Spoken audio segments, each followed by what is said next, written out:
ఒకటి దరఖాస్తు పెట్టుకోవటం. అసలు మన చేతిలో ఉండే సెల్ ఫోన్ని దేనికి వాడబాకండి.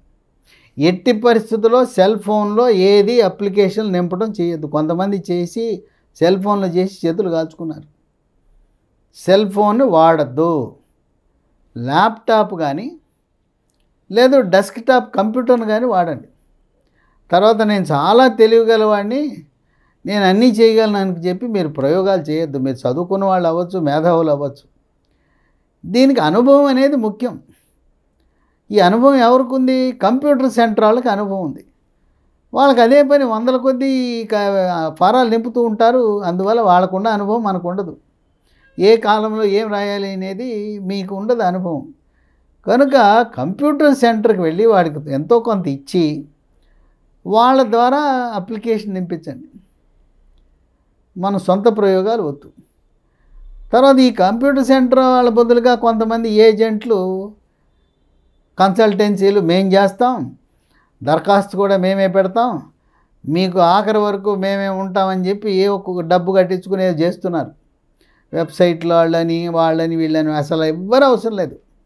మీకు సమీపంలో అనుభవం కలిగిన కంప్యూటర్ సెంటర్, ఆయనకు అనుభవం ఉందో లేదో ఎట్లా తెలుస్తుందంటే, మీకు తెలిసిన వాళ్ళు ఎంబీబీఎస్ చేరిన వాళ్ళు ఎక్కడ చేయించుకున్నావా అని అడగండి. వాళ్ళు చేయించుకున్న దగ్గరికి మీరు వెళ్ళండి.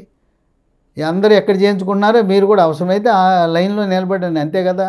ఇప్పుడు బాగా చేసేవాడి దగ్గరికి వెళ్ళిపోయి అర్జెంట్ అంటే చేయడు కదా. 10 మంది వాడి దగ్గరికి వెళ్ళారంటే బాగా చేస్తున్నాడు కనుక 10 మంది వెళ్తారు. ఇంకోటి ఏంటంటే, ఈ కంప్యూటర్ సెంటర్ వాళ్ళకి ఉదయం 10 కాడి నుంచి ఫుల్ బిజినెస్ ఉంటుంది. మీరు ఏం చేయాలంటే, అతన్ని వ్యాపారం లేని సమయంలో వెళ్ళండి. పొద్దున్నే 7కి పట్టుకోండి. లేదా రాత్రి కస్టమర్లు రారు, దాదాపు 5-6 అయిపోతుంది, 8 అయిపోతుంది. భోంచేసి కూర్చోండి. కంప్యూటర్ సెంటర్ అయిన దగ్గర ప్రశాంతంగా చేయండి. ఆ చుట్టూ కస్టమర్లు ఉండి వాళ్ళ ఒత్తిడికి మన ప్రక్రియ సరిగ్గా జరగదు. తర్వాత ఎవరైతే అనుభవజ్ఞుడో అతనితో చేయించండి, కానీ పక్కవాడికి ఇస్తే, కుర్రోడికి ఇస్తే, సహాయకుడికి ఇస్తే వాడు వంకర టెంకరగా చేస్తాడు. కనుక బిజీ కంప్యూటర్ సెంటర్ దగ్గరికి వెళ్ళినప్పుడు అతనికి ఎటువంటి ఒత్తిడి లేని సమయంలో, వ్యాపారం లేని సమయంలో వెళ్ళండి. ఒకవేళ ఆదివారం సెలవు, చక్కగా ఆదివారం నాడు కూర్చొని కంప్యూటర్ సెంటర్లో పెట్టించేయండి. ఇక 2, ఈ మనం కట్టే ఫీజులు చాలా తమాషా అయిన ఫీజులు ఉన్నాయి ఇక్కడ. ఈ ఆల్ ఇండియా కోటాకి ఫీజుతో పాటు రిఫండబుల్ డిపాజిట్ అని కట్టించుకుంటారు. ఈ రిఫండబుల్ డిపాజిట్ అడ్మిషన్ల ప్రక్రియ పూర్తయిన తర్వాత వచ్చే సంవత్సరం 26 జనవరి మార్చి మధ్యలో మన అకౌంట్లోకి వచ్చేస్తుంది. మనం ఏ బ్యాంక్ అకౌంట్ నుంచి కడుతున్నామో ఆ బ్యాంక్ అకౌంట్కే రిఫండ్ అవుతుంది. కనుక మీరు బ్యాంక్ అకౌంట్ నుంచి ఈ డబ్బు కట్టండి. మీరు ఆల్ ఇండియా కోటాకి ఎంసీసీ వెబ్సైట్లో ఫీజు, రిఫండబుల్ డిపాజిట్ 2 కూడా బ్యాంక్ అకౌంట్ నుంచి మాత్రమే కట్టండి. కొంతమంది వద్దను కొద్దీ క్రెడిట్ కార్డు నుంచి కట్టారు. క్రెడిట్ కార్డు నుంచి కట్టొద్దు. ఫోన్పే, గూగుల్ పే, పేటిఎం నుంచి అసలే కట్టద్దు. తర్వాత మీకు అకౌంట్ లేదు, మీరు వేరే వాళ్ళ అకౌంట్ నుంచి కడితే వాళ్ళ అకౌంట్కే రిఫండ్ అవుతుంది తప్పనిచ్చి మీ అకౌంట్కి రాదు. ఏ అకౌంట్ నుంచి అయితే రిఫండబుల్ డిపాజిట్ కట్టారో అక్కడికే వెళ్తుంది. ఇంకో విశేషం ఏంటంటే, డీమ్డ్ యూనివర్సిటీకి అనుబంధంగా ఉండే ఎంబీబీఎస్, ఆయుర్వేద కాలేజీలకు అడ్మిషన్లు కావాలంటే దానికి ఫీజు ఎక్కువ, రిఫండబుల్ డిపాజిట్ ఎక్కువ. 50,000, ₹1,00,000 దాకా ఉండొచ్చు. అది కూడా వచ్చే సంవత్సరం 26 జనవరి తర్వాత వస్తుంది.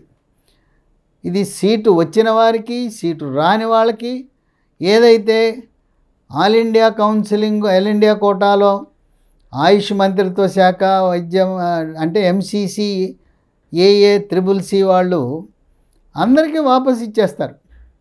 ఈ కట్టిన రిఫండబుల్ డిపాజిట్ని కాలేజీకి బదిలీ చేయమంటే చేయరు. మీ అకౌంట్కే సీట్ వచ్చిన వారికి, రాని వారికి కూడా వెనక్కి వచ్చేస్తుంది.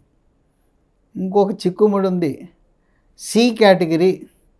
సి కేటగిరీ అంటే సంవత్సరానికి 20 లక్షలు, 25 లక్షలు ఫీజు కట్టాలి. అది కట్టినప్పుడు ఈ కట్టిన వాళ్ళ పేరు వివరాలు ఆదాయ పన్ను శాఖ ఇన్కమ్ ట్యాక్స్ డిపార్ట్మెంట్కి వెళ్తుంది. కనుక మీరు వైట్ మనీ కట్టాలి. అంటే అడుగుతారు ఇన్కమ్ ట్యాక్స్ డిపార్ట్మెంట్ వాళ్ళు, ఈ 20 లక్షలు 25 లక్షలు మీకు ఎలా వచ్చినాయి, మీరు ఏం అమ్మితే వచ్చింది, ఎవరి దగ్గర బదులు తీసుకున్నావు, ఎవరి దగ్గర అప్పు తీసుకున్నావు, బ్యాంకు నుంచి అప్పు తీసుకున్నావా, లేదా నీకు దగ్గర బ్యాంక్ డిపాజిట్ అంటే అది కట్టావా అని అడుగుతారు. కనుక మీ దగ్గర వైట్ మనీ లేకపోతే చాలామంది ఏం చేస్తారంటే స్నేహితుల దగ్గర, బంధువుల దగ్గర, ముఖ్యంగా ఈ వ్యవసాయదారులకు, గ్రామీణ ప్రాంతంలో ఉండేవారికి వాళ్ళకి ఇన్కమ్ ట్యాక్స్ ఉండదు, వాళ్ళకి వ్యవసాయ ఆదాయం ఉంటుంది. కనుక మీ బంధువులు, స్నేహితులు ఎవరైనా వ్యవసాయదారులు ఉంటే, తోటలు, వరి పంట, చెరుకు ఈ పంటలు పండించే వాళ్ళ దగ్గర నుంచి కావాలంటే మీ డబ్బే వాళ్ళకి ఇచ్చి వాళ్ళ ద్వారా మీరు ఆ బ్యాంకులోకి బదిలీ చేస్తే ఆ విధంగా ఇన్కమ్ ట్యాక్స్ డిపార్ట్మెంట్ ఇబ్బంది ఉండదు. ఎప్పుడూ కూడా మీరు పెద్ద మొత్తం బి కేటగిరీ 15 లక్షలు, సి కేటగిరీ ఆ డబ్బు తీసుకుని కార్లలో వెళ్ళటం కానీ, బస్సుల్లో, రైళ్లలో వెళ్ళటం కానీ చేయొద్దు. ఏ కాలేజీ వారైనా ఇప్పుడంతా పారదర్శకంగా అడ్మిషన్ జరుగుతున్నాయి, బ్లాక్ మనీ తీసుకోరు. కాలేజీ వెబ్సైట్లో, యూనివర్సిటీ వెబ్సైట్లో ఎంత ఉందో అంత కట్టాల్సిందే. కనుక మీరు ఈ అకౌంట్ ట్రాన్స్ఫర్ చేయొచ్చు, నెఫ్ట్ ద్వారా బదిలీ చేయొచ్చు, లేదు డిమాండ్ డ్రాఫ్ట్ ద్వారా తీసుకువెళ్ళచ్చు. కానీ నగదు క్యాష్ను తీసుకువెళ్ళే ప్రయత్నము ఎట్టి పరిస్థితుల్లో చెయ్యొద్దు.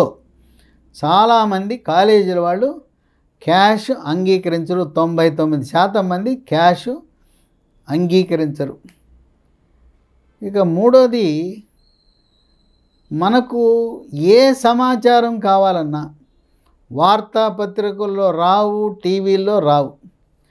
మీరు అప్లికేషన్ పెట్టినప్పటి నుంచి ప్రతిరోజు ఉదయం ఒకసారి, రాత్రి ఒకసారి, ఉదయము ఎంసీసీ వెబ్సైటు, ఆయుష్ కోర్సుల వాళ్ళైతే ఏఏసిసిసి,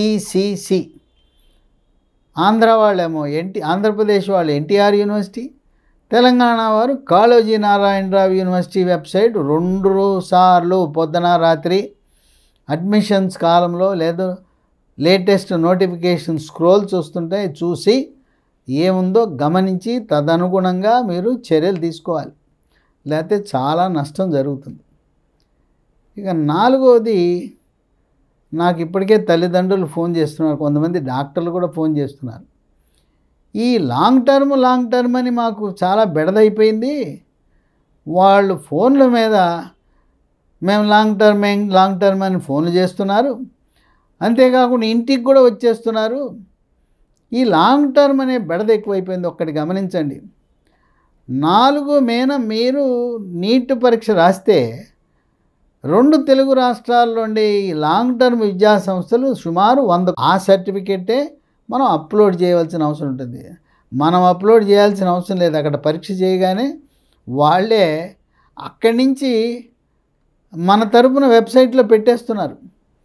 అంటే ఈ ఎంసీసీ వెబ్సైట్లోకి వెళ్ళిపోతా ఉంది. కనుక ఇది గమనించాలి.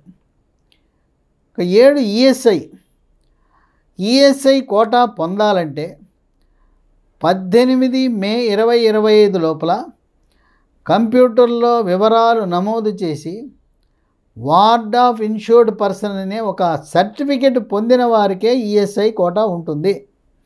మీకు ఈఎస్ఐ కార్డు ఉన్నా మే 18, 2025 లోపల కంప్యూటర్లో మీరు నమోదు చేసుకుని ఆ సర్టిఫికేట్ లేకపోతే కోటా ఉండదు. ఈఎస్ఐ మెడికల్ కాలేజీలో ఆ కార్డు ఉన్న వాళ్ళకే కాకుండా జనరల్ కోటా కింద హైదరాబాదులో ఉండే ఈఎస్ఐ మెడికల్ కాలేజీలో కూడా మనకు సీట్లు ఉన్నాయి. కనుక మీరు ఆప్షన్లు పెట్టేటప్పుడు ఈఎస్ఐ మెడికల్ కాలేజీని కూడా పెట్టవలసిన అవసరం ఉంటుందని గమనించండి.